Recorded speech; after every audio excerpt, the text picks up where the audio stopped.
Eddard. Robert, I beg of you, Ned pleaded. Hear what you are saying. You are talking about murdering a child. The whore is pregnant! The king's fist slammed down on the council table, loud as a thundering clap. I warned you this would happen, Ned. Back in the Barrowlands, I warned you, but you did not care to hear it. Well, you hear it now. I want them dead, mother and child both, and that fool Viserys as well. Is that plain enough for you? I want them dead. The other counselors were all doing their best to pretend that they were somewhere else. No doubt they were wiser than he was. Eddard Stark had seldom felt quite so alone. You will dishonor yourself forever if you do this. Then let it be on my head, so long as it is done. I am not so blind that I cannot see the shadow of the axe when it is hanging over my own neck. There is no axe, Ned told his king. Only the shadow of a shadow, 20 years removed, if it exists at all. If? Varys asked softly, wringing powdered hands together. My lord, you wrong me. Would I bring lies to king and council? Ned looked at the eunuch coldly. You would bring us the whisperings of a traitor half a world away, my lord. Perhaps Mormont is wrong. Perhaps he is lying. Sir Jorah would not dare deceive me, Varys said with a sly smile. Rely on it, my lord. The princess is with child. So you say, if you are wrong, we need not fear. If the girl miscarries, we need not fear. If births of a daughter in place of a son, we need not fear. If the babe dies in infancy, we need not fear. But what if it is a boy? Robert insists. What if he lives? The narrow sea would still lie between us. I shall fear the Dothraki the day they teach their horses to run on water. The king took a swallow of wine and glowered at Ned across the council table. So you would counsel me to do nothing until the dragon spawn has landed his army on my shores, is that it? This dragon spawn is in his mother's belly, Ned said. Even Aegon did no conquering until after he was weaned.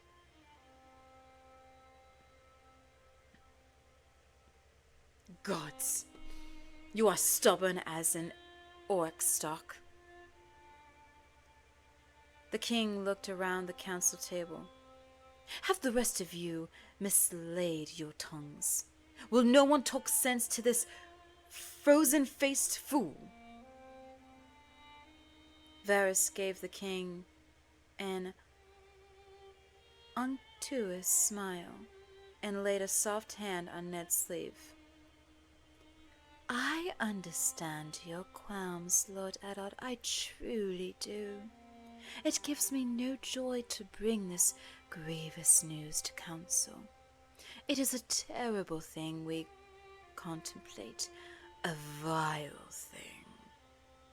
Yet we who presume to rule must do vile things for the good of the realm, however much it pains us. Lord Renly shrugged. The matter seems simple enough to me.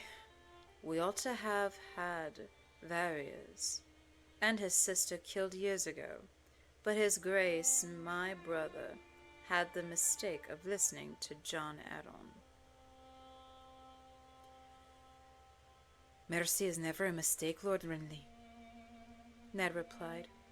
On the Trident, Sir Barristan here cut down 12 good men, Robert's friends and mine, and when they brought him to us, grievously wounded and near death, Roose Bolton urged us to cut his throat, but your brother said, I will not kill a man for loyalty, nor for fighting as well, and sent his own Maester to tend Sir Barristan's wounds. He gave the king a long, cold look. Would that man were here today. Robert had shame enough to blush. It was not the same, he complained. Sir Barristan was a knight of the King's Guard, whereas Daenerys is a 14-year-old girl. Ned knew he was pushing this well past the point of wisdom, yet he could not keep silent. Robert, I ask you, what did we rise against Aerys Targaryen for, if not to put an end to the murder of children? To put an end of Targaryens, the king growled. Your Grace, I never knew you to fear Ragnar. Ned fought to keep the scorn out of his voice, and failed. Have the years so unmanned you that you tremble at the shadow of an unborn child? Robert purpled. No more, Ned, he warned, pointing. Not another word. Have you forgotten who is the king here? No, your Grace, Ned replied. Have you? Enough! The king bellowed. I am sick of talk. I'll be done with this, or be damned. What say you all? She must be killed, Lord Renly declared. We have no choice, murmured Varys. Sadly, sadly. Sir Barristan Selmy raised his pale blue eyes from the table and said, Your Grace, there is no honor in facing an enemy on the battlefield. That is where true honor may lie, but none in killing him in his mother's womb. Forgive me, but I must stand with Lord Eddard. Grand Maester Pycelle cleared his throat, a process that seemed to take some minutes. My orders serve the realm, not the ruler. Once I counseled King Aerys as loyally as I counsel King Robert now, so I bear this child of his no ill will. Yet I ask you this. Shall war come again? How many soldiers will die? How many towns will burn? How many children will be ripped from their mothers to perish on the end of a spear? He stroked his luxurious white beard, infinitely sad, infinitely weary. Is it not wiser, even kinder, that Daenerys Targaryen should die now so that tens of thousands might live? Kinder, Varys said. Oh, well and truly spoken, Grand Maester. It is so true. Should the gods in their caprice grant Daenerys Targaryen a son, the realm must bleed. Littlefinger was the last. As Ned looked to him, Lord Peter stifled a yawn. When you find yourself in bed with an ugly woman, the best thing to do is close your eyes and get on with it, he declared. Waiting won't make the maid any prettier. Kiss her and be done with it. Kiss her? Sir Barristan repeated, aghast. A steel kiss, said Littlefinger. Robert turned to face his hand. Well, there it is, Ned. You and 𝘠𝑦𝘢 stand alone on this matter. The only question that remains is, who can we find to kill her? Mormont craves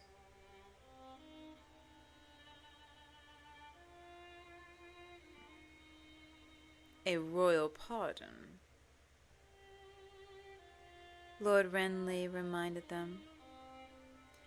Desperately, Varys said, yet he craves life even more. By now the princess nears Vaes Dothrak, where it is death to draw a blade. If I told you what the Dothraki would do to the poor man who used one on a 𝘠𝘼𝘼, none of you would sleep tonight. He stroked a powdered cheek. Now, poison, the tears of lie, let us say. Khal Drogo need never know it was a not natural death. Grand Maester Pycelle's sleepy eyes flickered open. He squinted suspiciously at the eunuch. Poison is a coward's weapon, the king complained. Ned heard enough.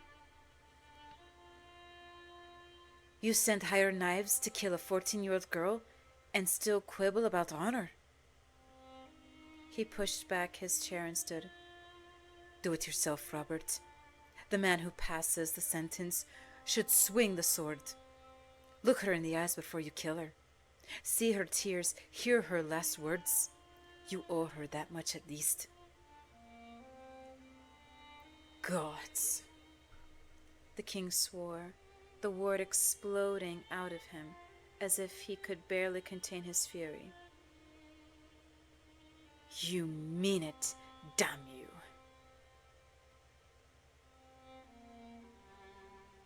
He reached for the flagon of wine at his elbow, found it empty, and flung it away to shatter across the wall.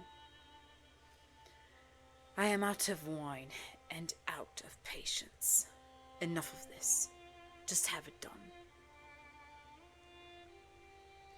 I will not be a part of this murder, Robert. Do as you will, but do not ask me to fix my seal to it. For a moment, Robert did not seem to understand what Ned was saying. Defiance was not a dish he tasted often. Slowly, his face changed as comprehension came. His eyes narrowed and a flush crept up his neck, past the velvet collar. He pointed an angry finger at Ned. You are the king's hand, Lord Stark. You will do as I command you, or I'll find me a hand who will. I wish him every success. Ned unfastened the heavy clasp that clutched at the folds of his cloak, the ornate silver hand that was his badge of office.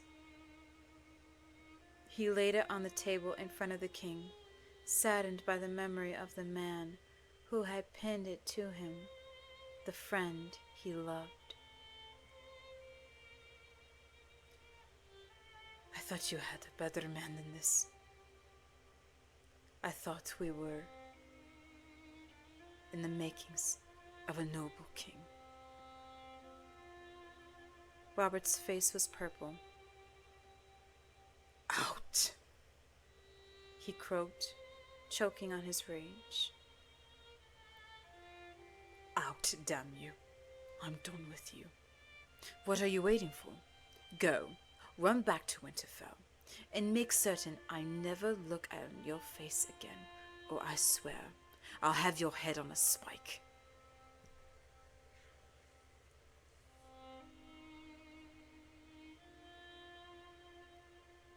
Ned bowed and turned on his heel without another word. He could feel Robert's eyes on his back. As he strode from the council chambers, the discussion resumed with scarcely a pause. On Bravos, there is a society called the Faceless Men, Grand Maester Pycelle offered. Do you have any idea how costly they are? Littlefinger complained. You could hire an army of common cell swords for half the price, and that's for a merchant. I don't dare think what they might ask for a princess. The closing of the door behind him silenced the voices. Sir Boros Blount was stationed outside the chamber, wearing the long white cloak and armor of the King's Guard. He gave Ned a quick, curious glance with the corner of his eye, but asked no questions. The day felt heavy and oppressive as he crossed the bailey back to the Tower of the Hand. He could feel the threat of rain in the air. Ned would have welcomed it. It might have made him feel a less trifle unclean. When he reached his solar, he summoned Veon Poole. The steward came at once. You sent for me, my lord Hand? Hand no more, Ned told him. The king and I have quarreled. We shall return to Winterfell. I shall begin making arrangements at once, my lord. We will need a fortnight to ready everything for the journey. We may not have a fortnight. We may not have a day. The king mentioned something about seeing my head on a spike. Ned frowned. He did not truly believe the king would harm him, not Robert. He was angry now, but once Ned was safely out of sight, his rage would cool as it always did. Always? Suddenly, uncomfortably, he found himself recalling Rhaegar Targaryen. 15 years dead, yet Robert hates him as much as ever. It was a disturbing notion, and there was the other matter, the business with Catelyn and the dwarf that Yoren had warned him of last night. That would come to light soon, as sure as sunrise, and with the king in such a black fury. Robert might not care a fig for Tyrion Lannister, but it would touch on his pride, and there was no telling what the queen might do.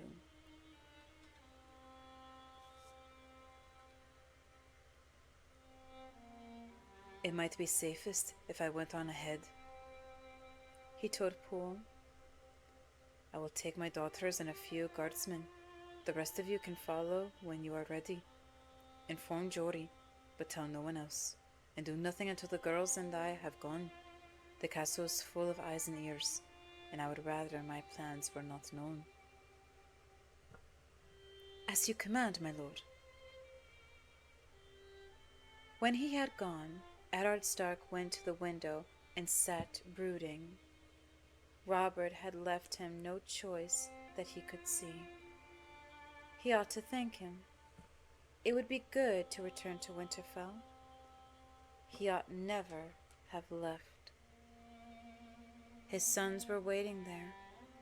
Perhaps he and Catelyn would make a new son together when he returned. They were not so old yet. And of late, he had often found himself dreaming of snow, of the deep quiet of the Wolf's Wood at night. And yet, the thought of leaving angered him as well. So much was still undone. Robert and his council of cravens and flatteners would beggar the realm if left unchecked, or worse, sell it to the Lannisters in payment of their loans. And the truth of Jon Arryn's death still eluded him. Oh, he had found a few pieces, enough to convince him that Jon had indeed been murdered. But that was no more than the spoor of an animal on the forest floor. He had not sighted the berry itself yet, though he sensed it was there, lurking, hidden, treacherous. It struck him suddenly that he might return to Winterfell by sea. Ned was no sailor, and ordinarily would have preferred the King's Road, but if he took ship, he could stop at Dragonstone and speak with.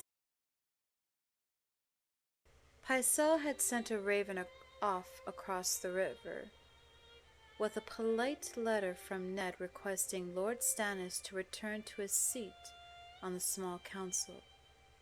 As yet, there had been no reply, but the silence only deepened his suspicions.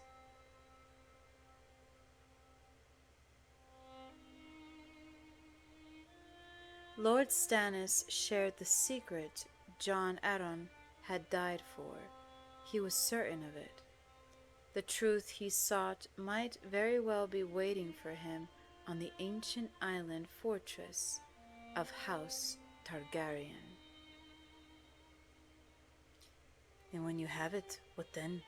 Some secrets are safer kept hidden. Some secrets are too dangerous to share, even with those you love and trust. Ned slid the dagger that Catelyn had brought him out of the sheath on his belt. The imp's knife. Why would the dwarf want Bronn dead? To silence him, surely. Another secret? Or only a different strand of the same web? Could Robert be part of it? He would not have thought so, but once he would not have thought Robert could command the murder of women and children either. Catelyn had tried to warn him. "You knew the man?" she had said. "The king is a stranger to you." The sooner he was quit of King's Landing, the better.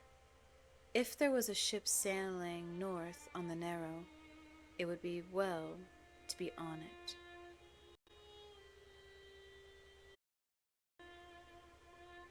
He summoned Veyon Poole again and sent him to the docks to make inquiries, quietly but quickly.